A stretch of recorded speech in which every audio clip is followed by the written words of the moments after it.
রাজধানীর মিটফোর্ড রজনী বোস লেনের ব্যবসায়ী সোহাগ হত্যা মামলায় আসামি টিটুকে গ্রেফতার ও এজাহারভুক্ত 4 আসামি গ্রেফতারের দাবি জানান তার পরিবারের সদস্যরা।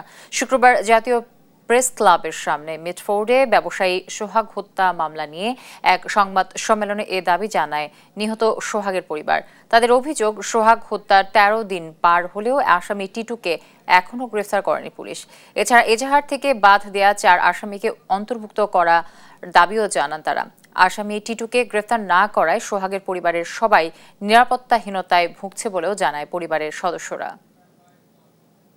আমার মামাকে যারা যারা মারছে প্রত্যেকের যেন ফাঁসি হয় এবং প্রত্যেকে যেন আপনার আইনের আওতায় আসে। 2 নাম্বার যে আসামি সারোয়ার হোসেন টিটু, ওনাকে অতি দ্রুত গ্রেফতার করা হোক, কারণ আমরা পরিবারের মানুষ অনেকটাই কিন্তু ভয় ভীতির ভিতরে আছি, সুরক্ষিত না। এজাহারে যে 4 জনের নাম যে বাদ দেওয়া হয়েছে তাদেরকে এই এজাহারে যুক্ত করা হোক। আমাদের দাবি এই 2টা।